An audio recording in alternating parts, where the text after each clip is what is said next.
அருட்பெருஞ்சோதி அருட்பெருஞ்சோதி தனிப்பெரும் கருணை அருட்பெருஞ்சோதி. அனைவருக்கும் வணக்கம். திருவருள் மீனாட்சி வெங்கடேசன் ஈரோடு. இன்னைக்கான பதிவுகள் பார்த்தீங்கன்னா, மேஷ வீட்டோட சூட்சம பலனை பார்த்துட்ருக்கோம். போன வீடியோவில் என்ன செய்யணும் என்ன செய்யக்கூடாதுன்னு டிப்ஸ் எல்லாம் உங்களுக்கு கொடுத்துருக்கேன். அனுபவ பதிவுகள் மட்டும் கொடுத்துருக்கேன் குறிப்பாக. இப்போது ஒரு கேள்வி உங்கள் மனசில் வரும், மனைவியோட குடும்பத்தை மட்டும்தான் நாங்கள் பார்த்துக்கணுமா? மேஷராசியில் பிறந்த பெண்கள் கணவனுடைய குடும்பத்தையும் பார்த்துக்க வேண்டாமான்னு சொல்லி ஒரு கேள்வி வரும். கட்டாயம் பார்த்துக்கலாம். நான் சொன்ன விஷயங்கள் பார்த்தீங்கன்னா ஆண் பெண் இருபாலருக்கும் தான். சூட்சுமம் அப்படின்ட்டாவே இந்த ராசியில் பிறந்திருக்கீங்க அப்படின்னாவே உங்களுடைய வாழ்க்கை முறையில், நடைமுறை வாழ்க்கையில் சில விஷயங்களை நீங்கள் இதை கடைப்பிடித்தே ஆக வேண்டிய நிர்பந்தத்திலையும் கட்டாயத்திலையும் இருக்கீங்க. சரிங்களா? சரி, இப்போது 5ஆம் இடங்கிறது பார்த்திங்கன்னா குலதெய்வத்தையும் குறிக்கும். ஆணுக்கு 5ஆம் இடமா குழந்தை பாக்கியத்தையும் கொடுக்கும். சரி, இப்போது திருமண வாழ்க்கை எடுத்தாலும் 7ஆம் இடமா வரும். 2, 7 தான் திருமண வாழ்க்கை. இன்னைக்கு பொதுவான விஷயத்துக்குள்ள நம்ம பார்க்க போகிறோம். அப்போ இந்த மேஷ ராசியில் மேஷ லக்னத்தில் நீங்கள் பிறந்திருக்கீங்க அப்படின்னா மேக்சிமம் சொந்தத்தில் பொண்ணு கட்டாதீங்க. அக்கா பொண்ணு, அத்தை பொண்ணு, மாமன் பொண்ணு வேண்டாங்க. ஏன்னு கேட்டிங்கன்னா, ஒரு குறிப்பிட்ட நட்சத்திரத்தின் பாதத்தின் வழியாக போய் அந்த கிரகம் பலவீனமாகும். யாருங்க? 5ங்கிற கிரகம் சூரிய பகவான் 7ஆம் வீட்டில் நீச்சம் அடைகிறார்.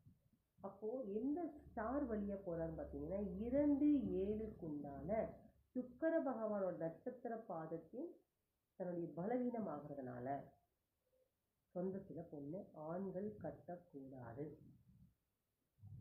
ஏன் அக்கா பொண்ணு வேண்டான்னு சொன்னேன்? 11ஆம் இடமான கும்ப வீடு உங்களுக்கு பாதக வீடு. அக்கா அப்படிங்கும்போது 11ஆம் பாவகம் இயங்கும். இன்னொன்று, சனி பகவான் மேச ராசிக்குள்ள நீச்சம் அடைஞ்சிடுறார். இதுவரைக்கும் வாழ்ந்த வாழ்க்கை முறை இதெல்லாம் என் அனுபவத்தில் இருக்கு. Golden rule. மேஷ லக்னம் மேச ராசியில் பிறந்தவங்க சூரிய பகவான் 5க்குண்டான கிரகம் 7ஆம் இடத்தில் சுக்கிர பகவான் நட்சத்திர பாதத்தில் நீச்சம் அடைவதால் திருமண வாழ்வு சிறப்பு இருக்காது.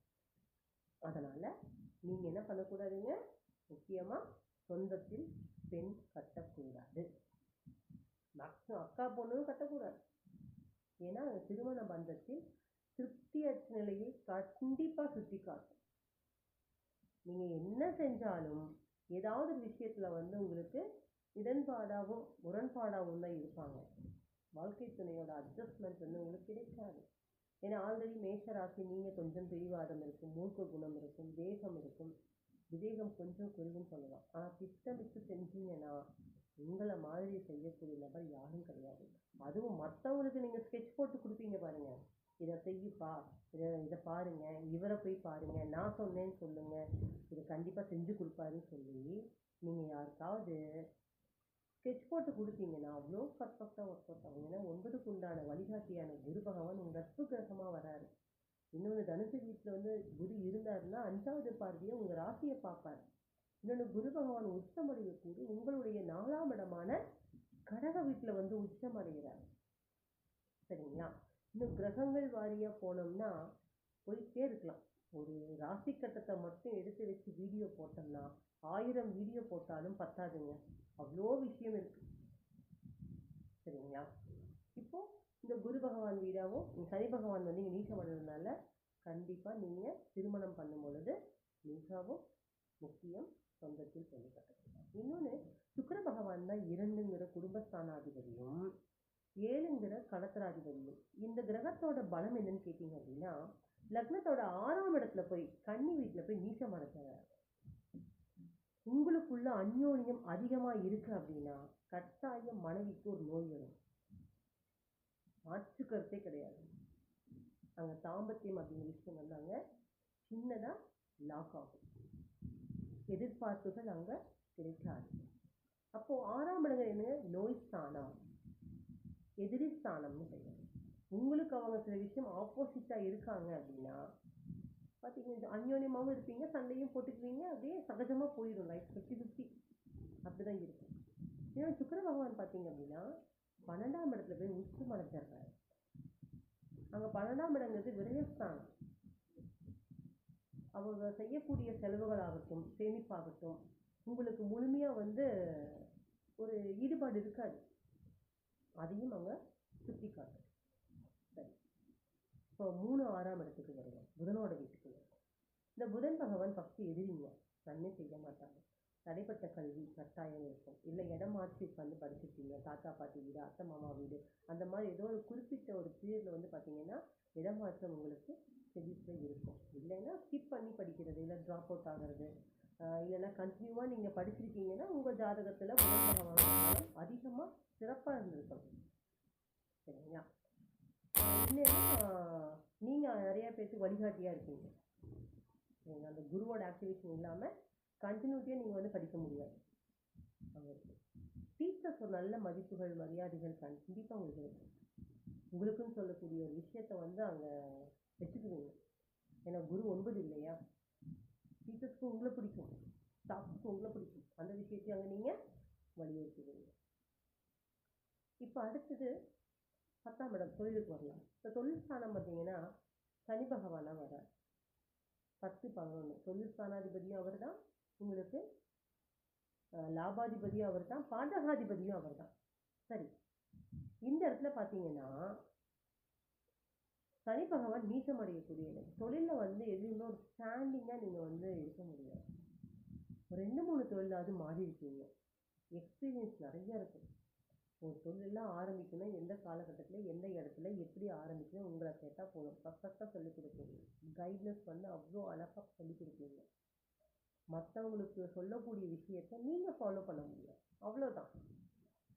சரிங்களா?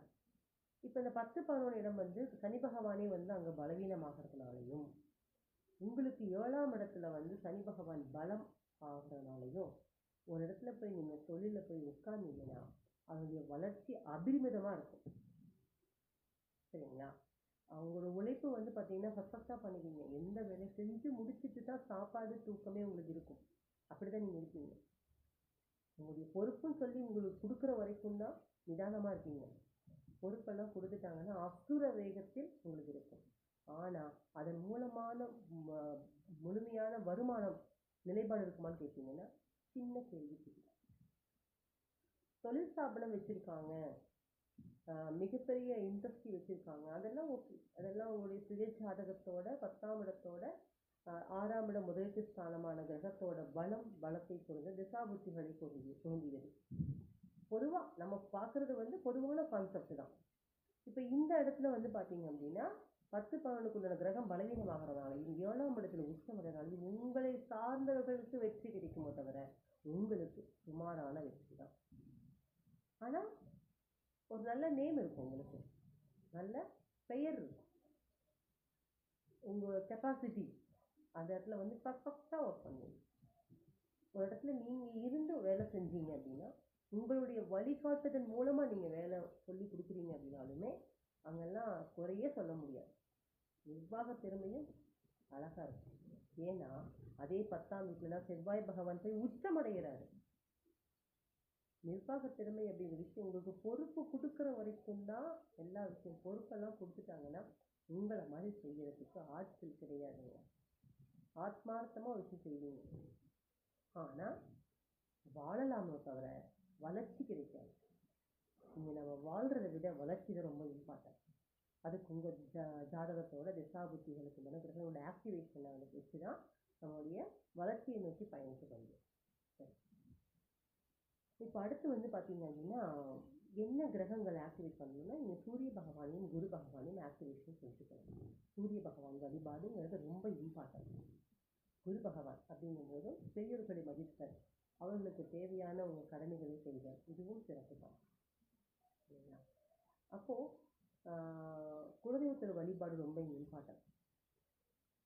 அந்த வழிபாடு முறையும் அந்த இடத்துக்கு தேவையான உங்களுடைய முயற்சிகள் மூலமாக ஏதாவது செஞ்சு கொடுங்க. ஒரு கரண்ட் பில் கட்டுறது, ஒரு தனித்தொட்டி கட்டி வைக்கிறது, இல்லை ஒரு டேப்பு, இல்லை பல்பு, அந்த மாதிரிலாம் உங்களோட பங்களிப்பு கொடுக்கலாம் நீங்கள் குலதெய்வ கோயிலுக்கு. பெயிண்ட் பண்ணுறாங்களா, பெயிண்டிங் வாங்கி கொடுங்க. மாதம் ஒரு பூஜையில் கலந்துக்கோங்க. இல்லை வருஷத்தில் வரி கட்டக்கூடிய விஷயத்தையும் கலந்துக்கோங்க. அரிசி வாங்கி கொடுங்க. அன்னதானத்துக்கு நீங்கள் சாப்பாடு செஞ்சு கொண்டே கொடுக்குறத விட ஒரு மூட்டை அரிசி இல்லை ஒரு சிப்பம் அரிசியாவது என்ன பண்ணணும், நீங்கள் குலதெய்வ கோயிலுக்கு வாங்கி கொடுத்தீங்கன்னா அவ்வளோ வளர்ச்சிகள் கிடைக்கும். ஏன்னா 4ஆம் வீட்டில் சந்திரனோட வீட்டில் வந்து பார்த்தீங்கன்னா குரு பகவான் உச்சம் அடைகிறார். சந்திரனாவே பார்த்தீங்கன்னா நம்ம நெல் எடுத்துக்கலாம், நெல், அரிசி, உணவு எல்லாமே எடுத்துக்கலாம். உங்கள் ராசிக்கு 2ஆம் இடத்துல உச்சமடையக்கூடிய கிரகமும் சந்திர பகவான் தான். அதனால் குலதெய்வ கோயிலுக்கு உங்களால் முடிந்த அரிசி தானம் அப்படிங்கிறது மிகவும் சிறந்த வளர்ச்சியை கொடுக்கும். மீண்டும் சந்திப்போம். வாழ்த்துக்கள். வாழ்க வளர்த்துக்கள். நம்முடைய சேனல் திருவருள் மீனாட்சி வெங்கடேசன். முதல் முறையாக பார்க்குறீங்கன்னா சப்ஸ்கிரைப் பண்ணிக்கோங்க, ஆல் பட்டனை கிளிக் பண்ணிக்கோங்க. நான் போடக்கூடிய பதிவுகள் உங்களுக்கு நோட்டிஃபிகேஷனாக வந்துடும். அனைவருக்கும் அனைத்து விதமான நலங்களும் வளங்களும் அந்த அடையத்தில் என்று மகிழ்ச்சியுடன் மனதார வேண்டிக் கொள்கிறேன். வாழ்த்துக்கள். வாழ்க வளர்த்துக்கள்.